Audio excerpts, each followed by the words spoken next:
যদি আর বাঁশি না বাজে। কাজী নজরুল ইসলাম। বন্ধুগণ, আপনারা যে সওগাত আজ হাতে তুলে দিলেন, আমি তা মাথায় তুলে নিলুম। আমার সকল তনু মন প্রাণ আজ বীণার মতো বেজে উঠেছে। তাতে শুধু একটি মাত্র সুর ধ্বনিত হয়ে উঠছে, আমি ধন্য হলুম, আমি ধন্য হলুম। আমায় অভিনন্দিত আপনারা সেই দিনই করেছেন যেদিন আমার লেখা আপনাদের ভালো লেগেছে। বিংশ শতাব্দীর অসম্ভবের সম্ভাবনার যুগে আমি জন্মগ্রহণ করেছি। এরই অভিযান সেনাদলের তুষ্যপাদকের একজন আমি। এই হোক আমার সবচেয়ে বড় পরিচয়। আমি এই দেশে, এই সমাজে জন্মেছি বলেই শুধু এই দেশেরই, এই সমাজেরই নই, আমি সকল দেশের সকল মানুষের। কবি চাই না দান, কবি চাই অঞ্জলি, কবি চাই প্রীতি। কবিতার দেবতা সুন্দরের প্রকাশ। সুন্দরকে স্বীকার করতে হয়, যা সুন্দর তাই দিয়ে। সুন্দরের ধ্যান, তার স্তবগানই আমার ধর্ম। তবু বলছি, আমি শুধু সুন্দরের হাতে বীণা, পায়ে পদ্ম ফুলই দেখিনি, তার চোখে চোখ ভরা জলও দেখেছি। শ্মশানের পথে, গোরস্থানের পথে তাকে ক্ষুধাদীর্ণ মূর্তিতে ব্যথিত পায়ে চলে যেতে দেখেছি।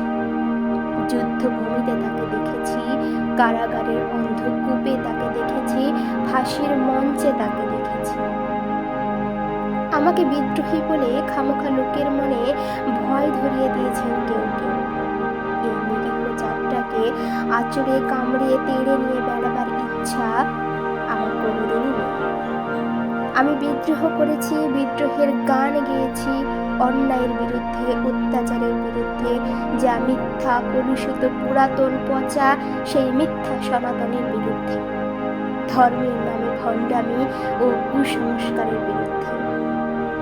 কেউ বলেন আমার বাণী জবর, কেউ বলেন কাফির। আমি বলি ও দুটোর কোনোটাই নয়। আমি কেবলমাত্র হিন্দু মুসলমানকে এক জায়গায় ধরে এনে হ্যান্ডশেক করাবার চেষ্টা করেছি। গালাগালিকে গলাগলিতে পরিণত করার চেষ্টা করেছি।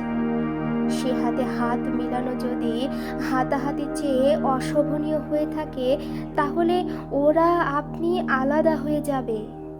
আমার গাঁটছড়ার বাঁধন কাটতে তাদের কোনো বেগ পেতে হবে না, কেননা একজনের হাতে আছে লাঠি, আরেকজনের অস্তিনে আছে ছুরি।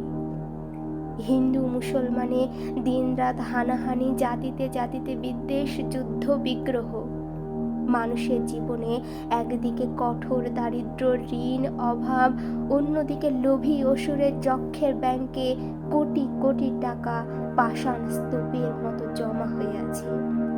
এই অসাম্য ভেদ জ্ঞান দূর করতেই আমি এসেছিলাম। আমার কাব্যে, সঙ্গীতে, কর্মজীবনে অভেদ ও সুন্দর সাম্যকে প্রতিষ্ঠিত করেছিলাম। আমি যশ চাই না, খ্যাতি চাই না, প্রতিষ্ঠা চাই না, নেতৃত্ব চাই না। জীবন আমার যত দুঃখময়ী হোক, আনন্দের গান, বেদনার গান গেয়ে যাব আমি। দিয়ে যাব নিজেকে নিঃশেষ করে সকলের মাঝে বেরিয়ে। সকলের বাঁচার মাঝে থাকবো আমি বেঁচে। এই আমার ব্রত, এই আমার সাধনা, এই আমার তপস্যা। রবীন্দ্রনাথ আমার প্রায়ই বলতেন, দেখ উন্মাদ, তোর জীবনে শেলির মতো, কিটসের মতো খুব বড় একটা ট্র্যাজেডি আছে, তুই প্রস্তুত হ। জীবনে সেই ট্র্যাজেডি দেখাবার জন্য আমি কতদিন অকারণে অন্যের জীবনকে অশ্রুর বর্ষার আচ্ছন্ন করে দিয়েছি, কিন্তু আমারই জীবন রয়ে গেল বিশুষ্ক মরুভূমির মতো দগ্ধ। মেঘের ঊর্ধ্বে শূন্যের মতো কেবল হাসি, কেবল গান, কেবল বিদ্রোহ। আমার বেশ মনে পড়ছে একদিন আমার জীবনের মহা অনুভূতির কথা। আমার ছেলে মারা গেছে।